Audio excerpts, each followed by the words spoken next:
Y bien, bueno, pues ya explicando lo que en este caso pues es la ecuación de la rapidez y el mecanismo de la reacción de sustitución nucleofílica bimolecular, pues vamos a pasar a ver este pequeño esquema. En este pequeño esquema pues tenemos que la estructura que tenemos aquí en medio, ¿vale? Es el estado de transición, que es un punto máximo de energía en lugar de un intermediario. En este estado de transición se va a formar parcialmente el enlace hacia el nucleófilo, que es el ion hidróxido, y el enlace hacia el grupo saliente yoduro se está rompiendo parcialmente. Y un estado de transición, pues no es una molécula discreta que pueda aislarse. Esta existe por solo un instante. Entonces, bueno, tenemos aquí nuestro diagrama, tenemos aquí lo que sería el sustrato más el nucleófilo, ¿vale? En el momento, ¿sí? De que se está llevando a cabo la reacción, pues tenemos el estado de transición, que es donde se está formando el nuevo enlace entre el grupo hidroxilo, ¿sí? Y se está rompiendo el enlace entre el carbono y el grupo saliente, ¿vale? Entonces, pues ya tenemos el aumento de la energía, ¿sí?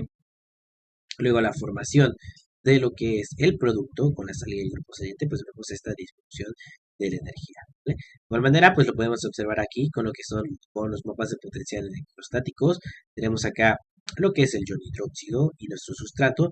Aquí podríamos observar lo que es en este caso el estado de transición, donde se forma el nuevo enlace entre el oxígeno y el carbono y se va rompiendo lo que es el enlace entre el carbono y el grupo saliente, ¿vale? Y pues tenemos la formación del alcohol y el ion yoduro. Pues en este caso nos estamos refiriendo a lo que es este estado de transición. Recordemos que esto, ¿sí? No es una molécula, ¿sí? Que pueda aislarse. Sí existe, pero por solamente unos instantes. Bueno, ahora, pues vamos a ver un ejemplo, ¿sí? Tenemos aquí el mecanismo de una reacción SN2. Tenemos la reacción del 1-bromobutano con metóxido de sodio para producir 1-metoxibutano. Bueno, los- lo que les comentaba también al inicio de, bueno, en el video anterior, pues aquí como iban a estar mencionando ya es otro video. Bueno, en este caso, aquí arriba tenemos lo que es la reacción general. Entonces tenemos el metóxido de sodio más 1-bromobutano y tenemos el producto que es 1-metoxibutano más bromuro de sodio, ¿vale? Que ese sería el subproducto. Eh, y abajo, pues tenemos lo que ocurre. Bueno, ¿cómo ocurre esta reacción? ¿Vale? Tenemos aquí que es el nucleófilo, en este caso el metóxido. Recordemos que el metóxido pues está formando esta sal con lo que es el sodio, ¿sí? Pero el metóxido es nuestro nucleófilo, ¿vale? Aquí el nucleófilo, pues en este caso el oxígeno, pues se para de electrones libres, ataca por la parte posterior al carbono, ¿sí? Del sustrato, en este caso sería este carbono, ¿vale? Y se sale o, bueno, se rompe el enlace entre el carbono y el bromo, teniendo como grupo saliente al ion bromo. Tenemos aquí el estado de transición en donde se está formando el nuevo enlace entre el grupo hidroxilo y el carbono del sustrato y se está rompiendo el enlace entre el carbono del sustrato y el bromo, que va a salir en forma de bromo. Y obtenemos nuestro producto, que en este caso pues es el 1-metoxibutano, ¿vale? Y el grupo saliente que forma la sal con lo que sería el sodio, ¿no? Bromuro de sodio. Algo muy característico que vamos a estar observando acá, ¿vale? Vemos que es esta inversión de la configuración. Claro, aquí hago un paréntesis. Aquí no existe, en este caso, este carbono que tenga un centro asimétrico, ¿vale? O un carbono quiral. ¿Por qué? Porque tenemos dos grupos iguales que serían los hidrógenos. Pero si tuviéramos un carbono con una configuración, ya sea R o S, ¿sí? Algo característico de esta SN2, pues es esta estereoquímica, ¿vale? Que hacemos el cambio o se hace el cambio de una inversión, si no se invierte la configuración absoluta de ese centro quiral. Esto lo vamos a ver más adelante. Solamente que pues aquí adelantamos un poco, ¿no? Porque se observa, ¿no? El cambio de la conformación, porque no solamente se da el cambio, ¿sí? Entre estos grupos del halógeno y en este caso el tóxido, ¿no? Sino que también se da un cambio en esta conformación estructural, ¿vale? Pues eso lo vamos a ver más adelante. Ahora, pues, en generalidades de la SN2, pues esta reacción, ¿sí? Eh, vamos a utilizarla con lo que son los haluros del alquilo, ¿vale? Pero no solamente vamos a emplearla con lo que son los iones hidróxido o iones metóxidos, ¿vale? Sino que tenemos varios tipos de nucleófilos, ¿vale? Así que otros nucleófilos pueden convertir a los haluros de alquilo en diversos grupos funcionales. Entonces, bueno, así que, pues aquí tenemos así varios grupos, ¿no? Halógenos, eh, bueno, iones, ¿no? De los halógenos para formar haluros de alquilo, iones hidróxido para formar alcoholes, grupos alcoxi para formar éteres, los grupos, en este caso, los tioles con carga pues negativa, en este caso, para formar tioéteres, ¿sí? Los sulfuros.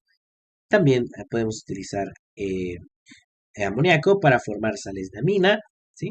Ácidas, también podemos formar alquinos, podemos formar grupos nitrilo, podemos formar grupos éster, ¿sí? Y las sales de fosfonio, ¿vale? Entonces, pues podemos utilizar varios tipos de nucleófilos para poder formar varios tipos de productos, ¿vale? Y pues recordemos que el mecanismo va a ser el mismo. En un solo paso, una reacción concertada. El nucleófilo ataca por la parte posterior a nuestro electrófilo. Y es todo, ¿sí? Es todo lo que deben de saber para un mecanismo de SN2, ¿vale?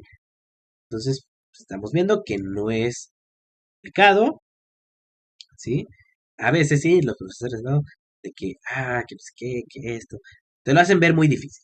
Pero ¿vale? No es nada de otro mundo. Es una reacción concertada que se da en un solo paso a partir de un nucleófilo y principalmente un haluro de alquilo, ¿vale? Bueno, ahora, algunos factores que pueden influir en una reacción de SN2. Pues podríamos sentirnos tentados a decir que en este caso el metóxido, ¿sí? Es un nucleófilo más fuerte, debido a que es mucho más básico.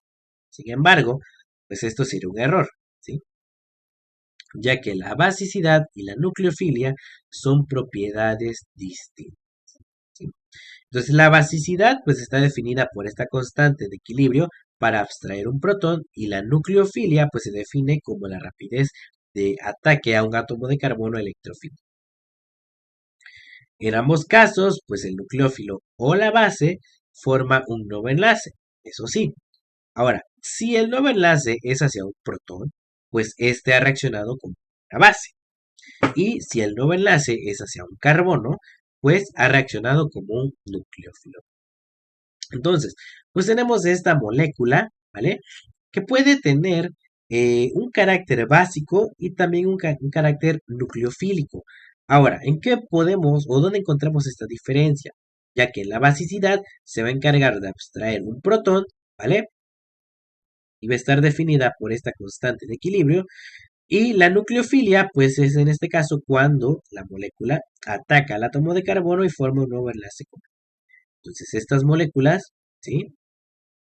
Nuestros nucleófilos, principalmente, pues pueden actuar como bases, ¿sí? O también pueden actuar como nucleófilos. Entonces, pues ahora sí el carácter básico o la basicidad lo vamos a ver principalmente en estas reacciones de eliminación, porque recordemos que en estas reacciones de eliminación es donde se van a abstraer protones, ¿vale? Entonces las moléculas que nosotros vamos a estar hablando en estas reacciones de sustitución, pues van a tener lo que es un carácter nucleofílico, ya que van a formar enlaces nuevos con los átomos de carbono. Ahora, en resumen, sí. Bueno, pues a veces puede resultar difícil, ¿sí?, predecir la forma en que una especie va a reaccionar, ya que casi todos los nucleófilos buenos, aunque no todos, también son bases fuertes y viceversa, ¿vale? Entonces, para tener en cuenta esta tendencia de la nucleofilia, ¿sí?, pues tenemos que una especie con una carga negativa es un nucleófilo más fuerte que una especie neutra similar. En particular, pues una base es un nucleófilo más fuerte que su ácido conjugado. Por ejemplo, aquí el ion hidróxido pues es más, o es un nucleófilo, ¿sí?, más fuerte que la especie neutra, ¿no? En este caso, pues sería su ácido conjugado, pues es la molécula de agua. Entonces, entre estos dos, pues el nucleófilo más fuerte va a ser el ion hidróxido. Aquí tenemos el ácido sulfídrico y esta molécula donde tenemos el azufre con la carga negativa, pues claramente va a ser un mejor nucleófilo, ¿vale? ¿Por qué? Porque pues va a tener la carga negativa y aparte pues ese par de electrones libres. Y aquí también entre el amoníaco y este ion amiduro, pues claramente el ion amiduro pues va a ser una base más fuerte, ¿no? ¿Por qué? Porque pues esta molécula de amoníaco pues vemos que se encuentra neutra, ¿sí? Entonces esta carga negativa pues va a aumentar este carácter nucleofílico. Y ahora la nucleofilia pues va a disminuir de izquierda a derecha en la tabla periódica, siguiendo el aumento de la electronegatividad de izquierda a derecha. Entonces, los elementos más electronegativos pues tienen electrones no enlazados más estrechamente unidos y son menos reactivos para formar nuevos enlaces, ¿vale? Entonces, decimos que en esta parte, ¿sí?, la nucleofilia va a disminuir de izquierda a derecha, ¿sí?, en la tabla periódica, ¿vale? Siguiendo en este caso el aumento de la electronegatividad de izquierda a derecha. Entonces, por parte, ¿sí?, de los, en este caso átomos, sí que se encuentren es más a la izquierda, ¿sí?, pues van a ser más nucleofílicos. En cambio, los que se encuentren más a la derecha, pues van a ser menos nucleofílicos. Pues en el caso de aquí, de estos iones del amiduro, que es más nucleófilo que lo que es el oxígeno, y pues más nucleófilo de lo que sería en este caso el ion flúor, ¿vale? Aquí el amoníaco, pues va a ser más nucleofílico que la molécula del agua, y en este caso, esta molécula con fósforo, pues va a ser más pues, nucleofílica que esta molécula, ¿sí?, que contiene el átomo de azufre. Esto recordando, ¿sí?, que esta nucleofilia, pues va a ir disminuyendo, o el carácter nucleofílico va a ir disminuyendo de izquierda a derecha. Y la nucleofilia, pues va a aumentar de arriba hacia abajo en la tabla periódica, siguiendo el aumento en el tamaño y la polarizabilidad y la disminución de la electronegatividad, ¿vale? Entonces, eso nos indica que la nucleofilia, ¿sí?, va a ir aumentando de arriba hacia abajo en la tabla periódica. Entonces, por ende, aquí vamos a encontrar que este ion yoduro va a ser más nucleofílico que el ion bromuro y que el ion cloruro y que el ion fluoruro, ¿vale? Ya que pues esta nucleofilia aumenta, ¿sí?, de arriba hacia abajo. De igual manera, aquí encontramos en este caso esta molécula, ¿sí?, o el átomo, ¿sí?, de que es el selenio, pues va a ser más nucleofílico, ¿sí?, que en este caso el átomo de azufre y que el átomo de oxígeno, ¿vale?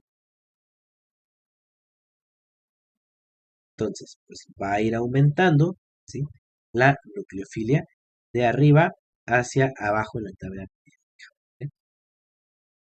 Ahora, siguiendo con los factores que influyen en estas reacciones SN2, pues para funcionar como un nucleófilo, un ion, una molécula, pues debe acercarse a un átomo de carbono para atacarlo. Y pues los grupos voluminosos del nucleófilo pues van a dificultar este acercamiento y van a disminuir la rapidez de la reacción. Por lo tanto, aquí en la comparación de estas dos moléculas, el ion etóxido va a ser un nucleófilo más fuerte que el ion terbutóxido, ¿vale? ¿Por qué? Bueno, porque cuando los grupos voluminosos interfieren con una reacción debido a su tamaño, esto se va a conocer como el impedimento estérico, ¿vale? Muy bien. Entre estas dos moléculas, pues aquí tenemos a lo que es el grupo o el ion etóxido, que pues no está impedido. Esta pues es una base mucho más débil, pero es un nucleófilo más fuerte en comparación del terbutóxido, ¿vale? En este caso pues está impedido. Aquí pues tenemos una base más fuerte, pero esto es un nucleófilo más débil, ya que tres grupos metilo van a dificultar el ataque al átomo de carbono por este impedimento estérico.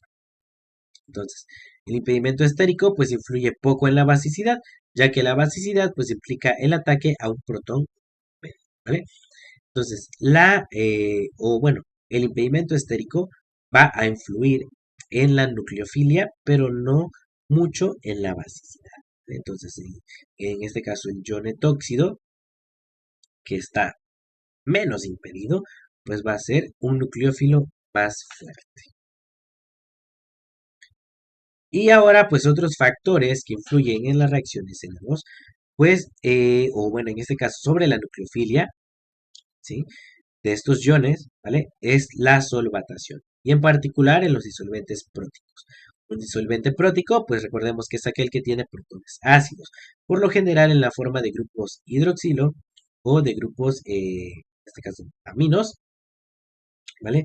Y estos grupos pues van a formar enlaces por puente de hidrógenos con los nucleófilos que tienen carga negativa. ¿Y esto en qué se refleja? Pues esta relación entre basicidad y nucleofilicidad se invierte, ¿sí? Al átomo más grande, pues es el mejor nucleófilo, aunque sea la base más débil. Y la mejor solvatación de los aniones pequeños en disolventes próticos, la cual va a requerir más energía para retirar las moléculas de disolventes. Esto va a reducir la nucleofilia. Entonces, como podemos observar acá, vemos que este ion fluoruro pues va a estar formando, ¿sí? En este caso, ¿sí? Puentes de hidrógeno, ¿sí? Entonces, esta solvatación pues va a reducir su carácter nucleófilo, ¿vale? Entonces, tenemos aquí el disolvente parcialmente separado en el estado de transición, ¿vale? Entonces, esto pues va a ser pues, un problema al momento de llevar a cabo una reacción SN2 con un disolvente, ¿sí? Que sea prótico. Ahora, los disolventes apróticos, que son disolventes en grupos hidroxilos o aminos, van a mejorar la nucleofilia de estos aniones, ya que un anión es más reactivo en un disolvente aprótico porque no está demasiado solvatado y no hay enlaces por puente de hidrógeno por romper cuando el disolvente debe abrir paso para que el nucleófilo se aproxime a un átomo de carbono electrofílico. Y aquí podemos encontrar pues algunos ejemplos de estos disolventes apróticos que podemos utilizar para una reacción SN2, como es el DMSO, que es el dimetilsulfóxido, el DMFO, que es la dimetilformamida, o el HMPT, el hexametilfosforotriamida, ¿vale? Entonces, pues estos disolventes o estos solventes, ¿sí? Que son apróticos, pues van a mejorar, ¿sí? Esta nucleofilia, ya que no van a estar tan solvatados estos ánidos, ¿vale? Entonces, para llevar a cabo una reacción SN2 debemos tener en cuenta también estos disolventes que vamos a emplear.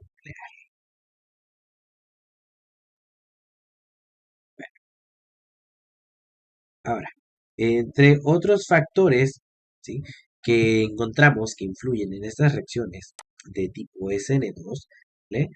Bueno, pues tenemos que así como la nucleofilia es importante en la SN2, la estructura del haluro de alquilo es igual de importante, ¿vale? Con frecuencia, pues nos referimos al haluro de alquilo como el sustrato, ¿sí? Literalmente, pues el compuesto que está siendo atacado por el reactivo. Y pues un grupo saliente tiene dos funciones. Uno, que va a polarizar el enlace carbono, ¿sí? Grupo saliente, lo que vuelve electrofílico al átomo de carbono. Y dos, se va con el par de electrones que lo unían al átomo de carbono electrofílico, ¿vale? Entonces, para realizar estas funciones, un buen grupo saliente debe de ser, uno, un aceptor de electrones para polarizar al átomo de carbono. Dos, estable, no tiene que ser una base fuerte, ¿sí? Una vez que ha salido, y polarizable para estabilizar el estado de transición. Entonces, el grupo saliente, ¿sí? De igual debe de ser uno, buen grupo saliente, ¿sí? No cualquier grupo puede ser un buen grupo saliente, ¿vale? Debe de cumplir con estas características, ¿sí? Entonces, ya con estas características, pues podemos encontrar, ¿sí? Que los halógenos, ¿vale? Van a ser unos buenos grupos salientes, ¿sí? Entonces, un buen grupo saliente, pues debe ser un aceptor de electrones para generar una carga parcial positiva sobre el átomo de carbono y hacerlo electrofílico. El grupo saliente aceptor de electrones también va a estabilizar el estado de transición con la carga negativa y los átomos de halógenos son muy electronegativos, por lo que los haluros de alquilo pues son los sustratos más comunes en este tipo de reacción. El oxígeno, nitrógeno y azufre también forman enlaces fuertemente polarizados con el átomo de carbono. Y si estos átomos tienen los sustituyentes adecuados, pues también pueden ser, en este caso, unos buenos grupos salientes, ¿vale? Entonces, los primordiales van a ser los haluros, ¿sí? Los haluros de alquilo, pero también si encontramos átomos de oxígeno, nitrógeno y azufre con unos buenos grupos, ¿sí? Pues pueden formar un buen grupo saliente, ¿vale? Entonces aquí tenemos esto, ¿no? Este esquemita donde vemos el enlace polarizado, el carbono deficiente de electrones, y aquí nuestro grupo X, que puede ser un halógeno, ¿sí? Se va o se está quitando o está llevándose la carga negativa, ¿vale? De igual manera podemos encontrar el oxígeno, nitrógeno y azufre, ¿vale? Pero claro, estos pues deben de tener unos buenos grupos unidos a ellos. Entonces el grupo saliente, habíamos hecho mención, por acá, ¿sí? Que debe ser estable una vez que sale con el par de electrones que le unían al carbono. Entonces se necesita un grupo saliente estable para que sea enérgicamente favorable. Y el grupo saliente,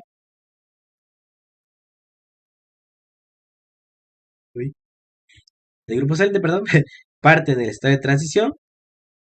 Un grupo saliente reactivo va o elevaría, ¿sí? La energía del estado de transición, lo que disminuiría la rapidez de la reacción.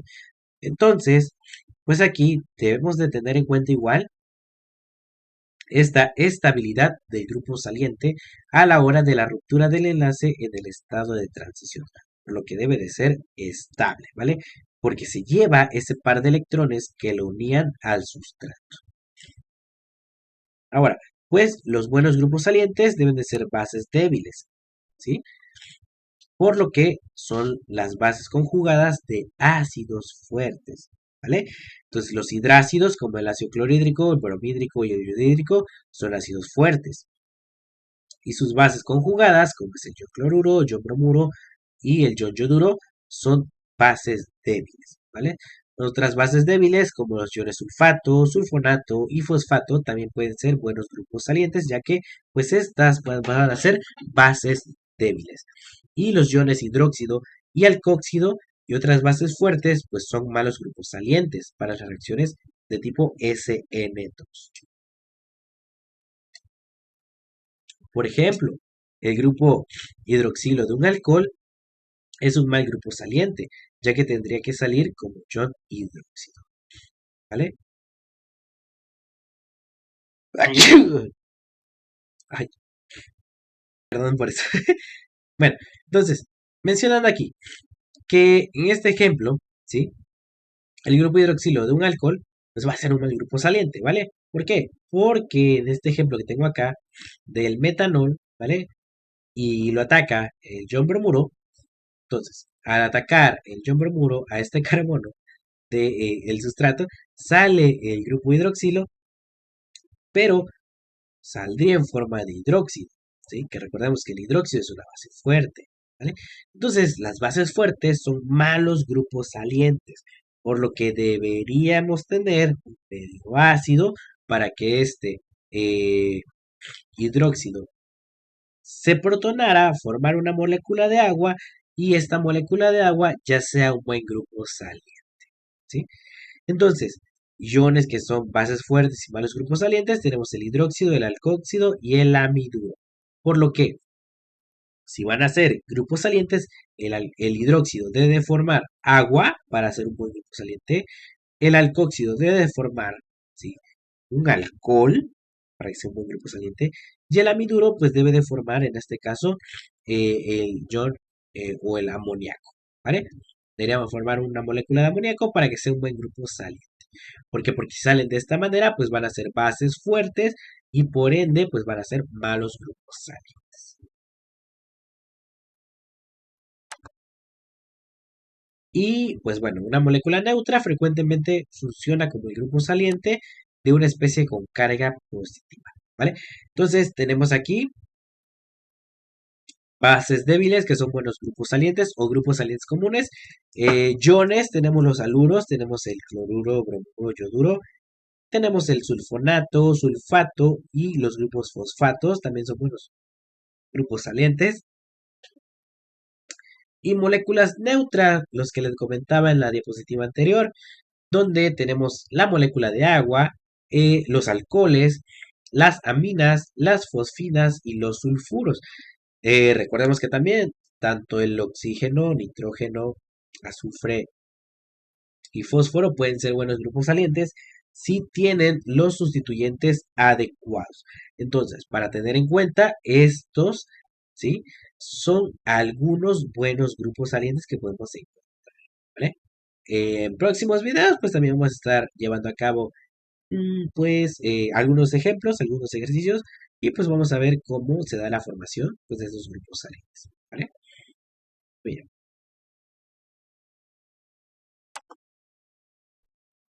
Ahora, bueno,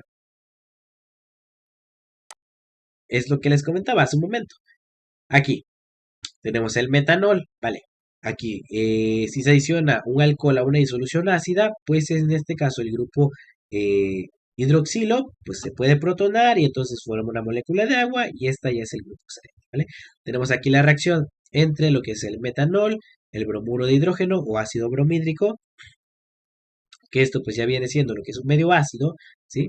Aquí en este medio ácido, este grupo hidroxilo se protona, ¿vale? Vemos que ya está protonado, ¿sí? Tenemos un alcohol protonado, tenemos ya una molécula de agua, por lo que aquí ya puede venir este ion bromuro, ¿vale? Y el ion bromuro pues ya puede atacar por la parte posterior a este carbono, SH3, ¿sí? Y la molécula de agua ya sale como buen grupo saliente, ¿vale? Entonces se forma lo que sería el bromometano y una molécula de agua. Entonces, debemos de tener en cuenta muy bien o estos factores, sí que pueden influir en este tipo de reacción de SN2. Entonces, si fuera así solamente el ion hidróxido, no puede salir de esta molécula, ¿vale? Tendría que protonarse en este medio ácido para formar una molécula de agua y así el ion bromuro ya puede atacar por la parte posterior y se puede dar a cabo la reacción SN2, ¿sí? En un solo paso, ¿vale? Muy bien. Bueno, ahora, entonces un buen grupo saliente pues debe ser polarizable para mantener el enlace parcial con el átomo de carbono en estado de transición. Y este enlace pues ayuda a estabilizar el estado de transición y a reducir la energía de activación. Aquí pues la partida de un grupo saliente se parece mucho al ataque de un nucleófilo, ¿vale? Excepto que el enlace se rompe en lugar de formarse. Y los nucleófilos y grupos salientes polarizables se estabilizan en el estado de transición al lograr más enlaces a mayores distancias, ¿vale? Entonces pues tenemos que tener en cuenta igual que este grupo saliente debe ser polarizable para mantener este enlace parcial, ¿vale? Porque recordemos, mientras el nucleófilo está atacando, se está formando un nuevo enlace y al mismo tiempo, pues se está rompiendo el enlace entre el sustrato y el grupo saliente.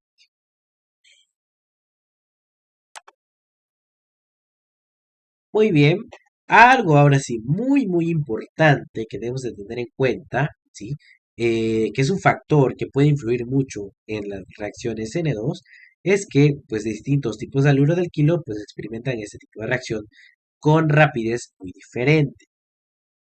Y la estructura del sustrato, pues es el factor más importante en la reactividad frente al desplazamiento de la SN2, ya que en este caso la reacción ocurre rápidamente con haluros de metilo y con la mayoría de los sustratos primarios. Es un poco más lenta con haluros secundarios y los haluros terciarios no reaccionan en absoluto con el mecanismo SN. ¿Vale? Entonces, ¿qué quiere decir esto? Que nuestro sustrato debe de ser un haluro de metilo o debe de ser un haluro primario. ¿Por qué? Porque aquí también entra en juego lo que es el impedimento estérico, ya que si nuestro haluro pues está sustituido, si en este caso un haluro terciario, pues recordemos que la SN2 se lleva a cabo por la parte posterior, por la parte trasera, ¿sí? Entonces, si nuestro haluro es terciario, como vemos aquí en este ejemplo, el bromuro de terbutilo, que es terciario, pues está impedido, ¿sí? Entonces el nucleófilo no puede entrar por la parte trasera a llevar a cabo el ataque nucleófilo, ¿no? Entonces el ataque aquí es imposible, ¿vale? En el haluro de alquilo secundario, pues todavía el nucleófilo puede venir y puede atacar por la parte posterior, ¿vale? Pero en un haluro primario o de metilo, ¿sí? No son iguales, ¿vale? El haluro de metilo es nada más CH3 y el halógeno, ¿vale? Un haluro primario puede ser una cadena, ¿sí? Como el bromobutano, bromopropano, ¿vale? Aquí está el bromoetano, en donde el átomo de carbono, pues no está impedido, ¿sí? Solamente tiene un sustituyente que sería este grupo métil, ¿vale? Y acá, pues, viene lo que sería el grupo o el nucleófilo, ¿sí? Por la parte posterior, ataca porque no está impedido, ¿sí? No hay nada que lo impida. Y pues lleva a cabo la reacción SN2. En el secundario, pues sí puede atacarlo todavía porque hay un espacio, ¿no? Pero es más lenta la rapidez, ¿sí? Se vuelve un poco más lenta la reacción, ¿vale? Y en el terciario, pues ya no se lleva a cabo la reacción SN2, ¿vale? Entonces, factores que debemos de tener en cuenta. Nuestro haluro de alquilo debe de ser pues un haluro de metilo o un haluro primario, ¿sí? Todavía un haluro secundario puede ser también, pero un haluro terciario ya no. ¿Por qué? Porque está muy impedido. ¿Qué entra en juego aquí? El impedimento estéril, ¿vale? Muy bien. Entonces, eso es muy importante, ¿sí? Que nosotros identifiquemos de qué haluro de alquilo, ¿sí? Se trata nuestra reacción. Si vemos que es primario y secundario, podemos llevar a cabo una S2. Si es un haluro de alquilo terciario, ya no, sino que ahí va a entrar la sustitución unimolecular, ¿sí? Que pues ya va a ser tema de otro video. Y ya para terminar, pues ya estamos terminando, tenemos algo muy importante, ¿vale? La estereoquímica en la reacción de SN2. Aquí, pues el ataque a la parte posterior, ¿sí? Literalmente, pues pone al revés el tetraedro del átomo de carbono, ¿vale? Recordemos que tenemos hibridación SP3 y la geometría molecular, pues es un tetraedro, ¿no? Entonces, este ataque por la parte posterior, pues pone al revés al tetraedro, lo que les comentaba. Y como ocurre con una sombrilla, ¿sí? Sorprendida por el viento, ¿vale? Tenemos aquí nuestra sombrillita normal, ¿no? Así todo tranquis. Viene un vientazo, ¿y qué ocurre? Pues nos las pone al revés, ¿no?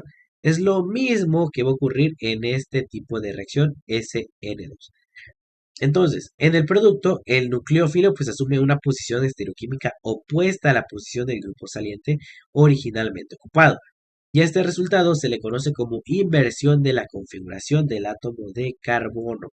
Bueno, vemos acá, generalmente, ¿sí? Un nucleófilo ataca por la parte posterior, sale el grupo saliente y se invierte la configuración de este átomo de carbono, ¿sí? Tenemos aquí el estado de transición, el enlace se forma entre el nucleófilo y el carbono del sustrato y se rompe el enlace entre el grupo saliente y el carbono del sustrato, ¿vale? Un ejemplo que tenemos acá, pues es el S2-bromobutano. Aquí el S2-bromobutano, pues lleva a cabo una reacción SN2 con un ion hidróxido. El ion hidróxido viene por la parte posterior, ataca el carbono y sale el bromo en forma de ion bromo, ¿vale? Entonces tenemos aquí el estado de transición, donde tenemos la formación de nuevo enlace, carbono oxígeno del grupo hidroxilo y la ruptura del enlace entre el bromo y el carbono del sustrato. En este caso el bromo sale en forma de bromuro y ahora formamos el producto R-butan-2-ol o R2-butano, ¿vale? Entonces, iniciamos con una molécula que tenía una configuración S, ¿sí? Pero al llevar a cabo este ataque nucleofílico por la parte posterior, hemos hecho una inversión de la configuración, ¿sí? Entonces, al pasar de una configuración S a una configuración R, ¿vale? ¿Es esto por qué? ¿Por qué? Porque al atacar por la parte posterior, ¿sí? Se invierte la configuración, ¿sí? De esta molécula. Lo mismo que ocurriría con una sombrilla, que pues viene el viento, ¿no? Y la agarra y la invierte, ¿sí? Como está acá, ¿vale? Entonces, pues esto es lo que ocurre, ¿sí? Con la estereoquímica de la reacción SN2. Si nosotros iniciamos con una molécula con configuración S, nuestro producto va a ser una molécula, pero ahora con la configuración inversa, ¿no? En este caso va a ser una configuración R. Y si hubiera sido R, nuestra molécula inicial, pues la estereoquímica que vamos a tener en el producto va a ser, en este caso, pues un carbono con configuración S, lo inverso, ¿sí? Si hubiéramos iniciado con uno R, claro. En este caso, pues iniciamos con el S2-bromobutano y terminamos con el producto del R-butan-2-O, ¿vale? Y bueno, pues llegamos al final del video. Espero que haya sido muy útil, que sea de mucha ayuda para muchas personas, ¿sí? Y pues vamos a seguir continuando con esta serie de videos de química orgánica. En el próximo video vamos a estar viendo la reacción SN1. Vamos a explicar lo mismo que acabamos de explicar ahorita con la SN2. Y en posteriores videos vamos a estar hablando acerca de las reacciones de eliminación, tanto la E1 como la E2. Y luego vamos a estar hablando de las de adición y también de las de sustitución electrofílica aromática. Bueno, pues por el momento hemos llegado al final del video. Espero que les haya gustado, que les sirva mucho, que sea de mucha ayuda. Y pues nada, gracias por el video. Recuerden darle like, suscribirse al canal, compartir este video para poder ayudar así a más personas. Nos vemos la próxima.